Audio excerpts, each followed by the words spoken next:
Olá! Seja bem-vindo ao nosso canal. Hoje, vamos explorar a fascinante vida de Santa Clara de Assis, uma das figuras mais inspiradoras da história cristã. Prepare-se para uma jornada pela vida desta santa notável, que, apesar de ter nascido em uma família rica, escolheu um caminho de pobreza e devoção. Vamos descobrir como Santa Clara se tornou um símbolo de fé e coragem, e como sua história continua a impactar o mundo até hoje. Antes de começarmos, verifique se você está inscrito no nosso canal para não perder os próximos vídeos com conteúdos interessantes sobre diversos santos e temas relacionados à espiritualidade. A sua inscrição é essencial para o crescimento do canal e para que o YouTube possa recomendar nossos vídeos a mais pessoas. Se você conhece alguém que precisa de um milagre ou graça, compartilhe este vídeo. Assim, podemos espalhar a mensagem de fé e esperança de Santa Clara, ajudando muitos a encontrar a paz e a força que precisam em suas vidas. Clara nasceu em Assis, Itália, provavelmente em 11 de julho de 1194, e desde pequena demonstrou uma grande fé e caridade, mesmo com sua vida confortável. Ela veio de uma família nobre, e seu pai, Favorino Cifi, era conde, e sua mãe, Hortolana, também pertencia à nobreza e era conhecida por sua devoção e peregrinações. Os Cifi faziam parte da alta aristocracia de Assis. Favorino, que possuía o título de conde de Sasso Rosso, era cavaleiro, e todos os seus parentes seguiam a carreira das armas. Hortolana, muito devota e dedicada a boas obras, teve 5 filhos, um filho, Bosone, e 4 filhas, Peneda, Clara, Inês e Beatriz. Hortolana realizou várias peregrinações, incluindo viagens a Bari e à Terra Santa. Quando estava para dar à luz, Hortolana orou fervorosamente a Deus para que tudo ocorresse bem. Ela ouviu uma voz que lhe disse: "Não temas. Darás ao mundo uma luz que o iluminará. Por isso, chamarás Clara a menina." Clara cresceu em Assis, cercada de conforto. Desde a infância, era caridosa com os pobres e dedicada à oração. Conta-se que, para contar seus Pai Nossos e Ave-Marias, usava pedrinhas. Aos 15 anos, era alta e bela, reservada e silenciosa, com lindos cabelos loiros. Seus pais decidiram casá-la, e entre os muitos pretendentes, um especialmente agradava a Favorino e Hortolana. Quando falaram com a filha sobre o casamento, ficaram surpresos com a firme resposta da jovem. Clara não queria ouvir falar de casamento e revelou à mãe que se consagrar a Deus estava determinada a nunca conhecer homem algum. Ela ouvirá falar de Francisco, filho de Pedro Bernardone, que em 1208 se convertera e vivia à imitação de Jesus Cristo. Francisco restaurara as capelas de São Damião, São Pedro e Santa Maria dos Anjos e, em 1211, com autorização papal, começou a pregar, acendendo em Clara o desejo de ouvi-lo e vê-lo. 2 frades, Rufino e Silvestre, parentes de Clara, propuseram pô-la em contato com Francisco. Um dia, acompanhada por uma parenta chamada Bonagel Fuxi, Clara encontrou Francisco. Francisco, já sabendo sobre Clara, resolveu roubar ao mundo tão nobre presa para enriquecer o divino mestre com a jovem. Ele a aconselhou a desprezar o mundo e resistir aos pais, conservando seu corpo como templo para Deus e não ter outro esposo senão nosso Senhor Jesus Cristo. São Francisco tornou-se o guia espiritual de Clara, que se preparava para se dedicar totalmente a Deus. Em 18 de março de 1212, domingo de Ramos, Clara foi à igreja com sua mãe, irmãs e outras mulheres.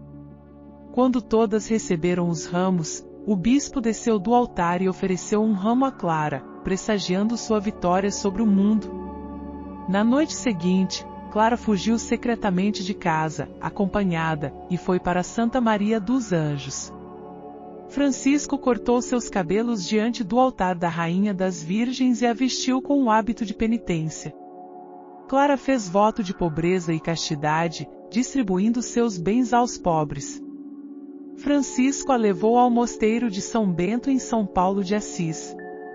Favorino logo descobriu o paradeiro da filha e foi buscá-la com parentes. Clara, resoluta, mostrou sua cabeça raspada, indicando que se despedira do mundo. Francisco transferiu Clara para o convento de Santo Ângelo de Panzo, das Beneditinas, para protegê-la. A raiva de Favorino aumentou quando sua filha Inês também fugiu para juntar-se a Clara. Monaldo, tio de Clara, com homens armados, tentou trazê-la de volta. Inês resistiu e, após uma oração fervorosa de Clara, os homens não conseguiram movê-la. Monaldo, furioso, levantou o punho para golpeá-la, mas ficou petrificado. Clara desceu, tomou Inês e as duas foram deixadas em paz. Desde então, a família permitiu que Clara e Inês vivessem a vida que escolheram. Mais tarde, Beatriz e Hortolana também se juntaram a elas. Clara vendeu todos os seus bens, incluindo seu dote, e distribuiu aos pobres. Ela não estava sozinha, sua amiga, Ângela de Foligno, também se uniu a ela na vida religiosa, formando uma parceria espiritual importante. A vida de Santa Clara foi marcada por sua profunda espiritualidade e por diversos milagres. Um dos mais notáveis ocorreu quando mercenários sarracenos, a serviço do imperador Frederico II, invadiram Assis e tentaram entrar no convento das Clarissas. Clara, doente e debilitada, enfrentou os invasores com o Santíssimo Sacramento nas mãos, declarando que Cristo era mais poderoso do que todos eles. Inexplicavelmente, os invasores foram tomados por um grande medo e se retiraram sem causar danos. Outro milagre significativo aconteceu em 1240, quando a cidade de Assis estava enfrentando uma tempestade severa que ameaçava causar grandes danos. Santa Clara, em sua enfermidade, foi invocada para interceder. Em resposta às orações, a tempestade cessou miraculosamente, poupando a cidade dos estragos que poderiam ter sido causados. Além disso, quando Clara, impossibilitada de comparecer à missa devido a uma doença, orou fervorosamente, conseguiu assistir à celebração de sua cama. Relatos indicam que a missa apareceu projetada na parede do seu quarto, e Clara pôde ver e ouvir toda a cerimônia sem sair de sua cama. Esse milagre foi confirmado quando Clara detalhou o sermão e outros aspectos da missa, que foram corroborados por testemunhas.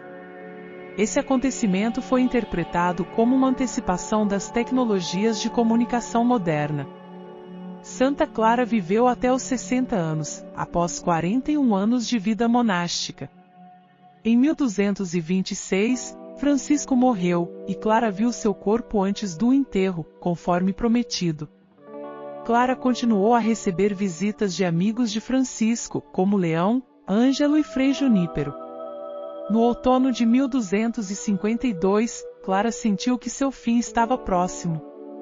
Ela desejava a confirmação do privilégio de pobreza, que foi concedida pelo Papa Inocêncio IV, que a visitou em Assis em 1253. Clara expressou sua gratidão e preparou-se para a morte. Clara morreu cercada por suas irmãs e amigos, segurando a bula do Papa que confirmava seu direito de viver conforme o ideal franciscano. Seu corpo foi deixado na cama, segurando o documento, enquanto sua alma subia ao céu, sustentada nos braços de Maria. O convento de São Damião ainda existe, preservado como no tempo de Clara. Ali, pode-se ver o minúsculo coro onde as clarissas rezavam, a sineta de Clara e outros objetos que ela usava. Santa Clara de Assis, através de sua vida e seus ensinamentos, deixou um legado precioso de fé, coragem e compromisso com os valores cristãos. Sua Ordem das Clarissas continua a seguir seus princípios de humildade e serviço, inspirando muitas mulheres e homens ao redor do mundo. Santa Clara é reconhecida como a padroeira da televisão devido ao milagre em que, mesmo doente em seu quarto, conseguiu assistir à missa projetada na parede. A influência de Santa Clara também se estendeu ao inventor do rádio, Guglielmo Marconi, que, devoto de Santa Clara, atribuiu a ela parte do sucesso de seus experimentos, reconhecendo sua intercessão como fator importante. Hoje, celebramos sua memória e buscamos sua intercessão, lembrando-nos de seu exemplo de devoção e simplicidade. Gratidão por você ter assistido até aqui. Se gostou deste vídeo, não se esqueça de curtir, se inscrever no canal, compartilhar com seus amigos e deixar um comentário. Valorizamos muito sua opinião e ficaríamos felizes em receber sugestões sobre temas diversos relacionados aos santos que você gostaria de explorar mais.